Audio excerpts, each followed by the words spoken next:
Lição 7, 6 a 13 de maio de 2023. Acampantes insatisfeitos. Texto-chave: se ouvirem com atenção a voz do Senhor, seu Deus, e fizerem o que é certo aos olhos dele, obedecendo a seus mandamentos e cumprindo todos os seus decretos, não os farei sofrer nenhuma das doenças que enviei sobre o Egito, pois eu sou o Senhor que os cura. Êxodo 15, 26. Teaser: a história dos israelitas peregrinantes pelo deserto está ligada de diferentes maneiras à nossa história hoje. Primeiro, encontramos uma lição sobre contentamento, ou melhor, descontentamento. Deus se manifestou de formas dramáticas aos israelitas, cuidando deles como a nação escolhida. Contudo, eles reclamavam e nada parecia suficiente. Ainda assim, Deus continuou providenciando para que eles tivessem o necessário. Sempre. Ele manteve sua fidelidade para com o povo de Israel a despeito da desconfiança que eles manifestavam em qualquer situação difícil que surgia. A lição desta semana nos alerta a não nos tornarmos tão concentrados em nós mesmos, como fez o povo de Israel, a ponto de deixarmos de reconhecer e admirar as providências do Todo-Poderoso. Esta é mais uma história que revela a surpreendente graça e misericórdia de Deus por seus filhos. Roteiro original. Às vezes parece que o povo de Israel tinha problemas de memória. Mal Deus havia resolvido uma situação e eles já estavam reclamando da próxima. Ainda assim, Deus tinha paciência e os tratava com misericórdia. Tinha como propósito treiná-los para que confiassem nos líderes divinamente escolhidos e principalmente para que desenvolvessem uma fé firme e inabalável. Leia em sua Bíblia o relato que se encontra em Êxodo 16. Em seguida, responda as perguntas. Os israelitas ficaram muito irritados quando estavam com fome e sede. Sublinhe em sua Bíblia os trechos da história que sugerem um espírito de descontentamento entre eles. Como você supõe que Deus se sentiu em relação aos israelitas durante todo esse drama? Que quadro de Deus é revelado nessa história? O texto registra que os israelitas provaram o Senhor. Isto é uma coisa boa ou má? Compare essa passagem com Malaquias 3:10, quando Deus propõe aos israelitas: ponham-me à prova. Em sua opinião, como Moisés se saiu como líder ao tratar com o descontentamento dos israelitas? Zoom. O texto-chave traz uma promessa maravilhosa de Deus ao povo de Israel. Se o povo de Deus, dali em diante, obedecesse estritamente a todos os seus mandamentos, ele os sararia como sarou as águas, e os livraria de males físicos e morais. Portanto, seu bem-estar físico dependia de sua obediência. Esse princípio era válido não apenas na época dos hebreus, mas em todos os tempos. O bem-estar físico da raça humana ainda depende em grande parte da obediência à lei divina. Em todo o tempo podemos perceber que Deus não se preocupa apenas com o bem espiritual de seus filhos. Nosso bem-estar físico é tão importante que Ele deixou as regras para que vivamos com qualidade e tenhamos uma boa saúde. Em Deuteronômio 28, 27 e 28 está a lista de algumas doenças das quais os israelitas estariam livres se obedecessem a Deus. Leia o texto e marque quais não fazem parte dessa lista: úlceras, sarna, paralisia, cegueira, tuberculose, confusão mental. Escreva o texto de Êxodo 15:26 em um cartão e coloque-o no lugar onde você possa encontrá-lo quando precisar. Essa promessa de Deus é feita para nós ainda hoje. Making of. A palavra maná vem da palavra manhu, que significa o que é isto? Os eruditos bíblicos acreditam que o nome maná pode ter vindo da pergunta ou poderia ter nascido do som similar entre as duas palavras, maná e manhu. Ela é descrita como pequenos flocos como geada. Cada pessoa tinha que pegar um gomer ou aproximadamente 2 litros por dia. A Bíblia deixa claro que o maná não foi um fenômeno natural, mas uma provisão especial de Deus.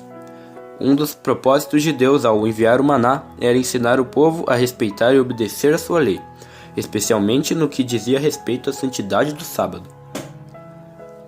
Como um bom líder, Moisés sempre levava os problemas diretamente a Deus, mas ele teve humildade para reconhecer que o Jetro estava sendo usado pelo Senhor naquela situação, ao lhe dar o sábio conselho de delegar a homens capazes tementes a Deus, parte do trabalho de julgar os problemas menores que surgiam no acampamento.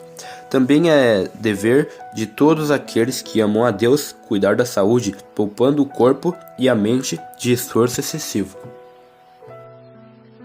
Extras.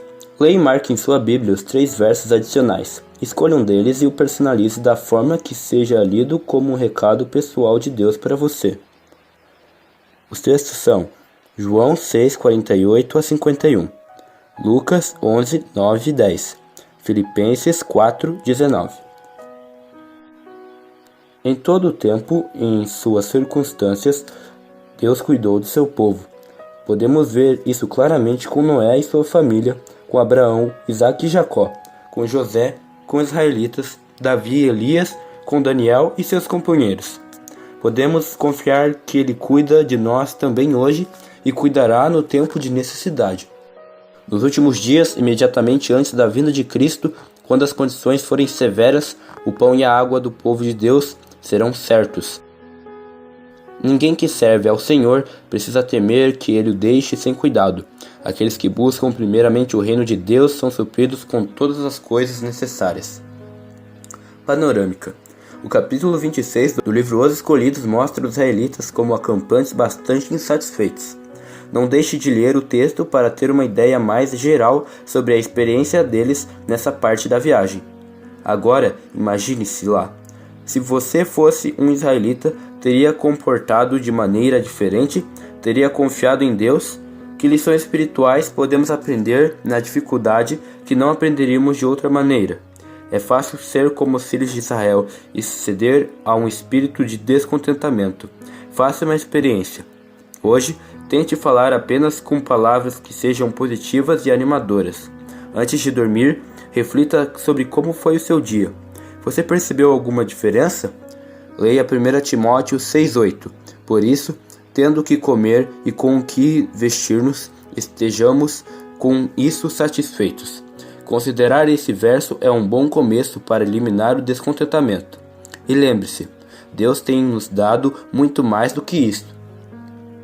O Senhor permitiu que as dificuldades o cercassem e que as provisões de alimentos fossem acabando para que o seu coração se voltasse para aquele que tinha sido seu libertador.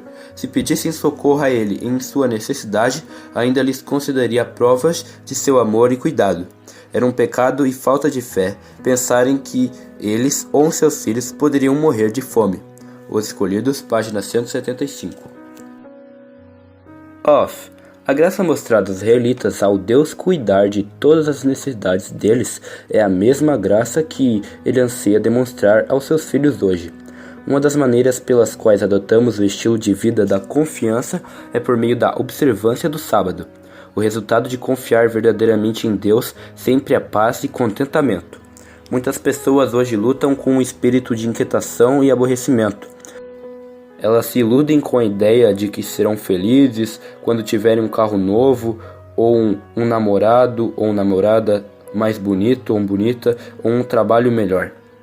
Mas o seguidor maduro de Cristo descobre a alegria de confiar plenamente em Deus, por meio de uma vida de simplicidade e confiança extrema em Jesus. Podemos experimentar uma aventura de fé que realmente é de outro mundo.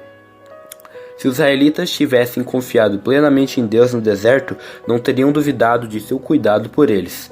Talvez então tivessem desfrutado os incríveis milagres com os quais Deus os abençoou, em vez de reclamarem que Deus estava fazendo perambular. Então, o que essa lição lhe ensina sobre contentamento? Você acha que a confiança em Deus é um antídoto para descontentamento? Se sim, tome uma decisão de confiar totalmente em Deus e entregar-lhe a vida. Sucesso é conseguir o que você deseja. Felicidade é desejar o que você consegue. Uma mente satisfeita é um banquete contínuo. Provérbio americano. Nunca tenha medo de acreditar num futuro desconhecido para um Deus que você conhece. Corrie ten Boom. Além do estudo, Provérbios 3, 7 e 8 diz: Não se impressione com sua própria sabedoria. Tema o Senhor e afaste-se do mal. Então você terá saúde para o corpo e força para os ossos. Leia o capítulo 26 do livro Os Escolhidos para saber mais.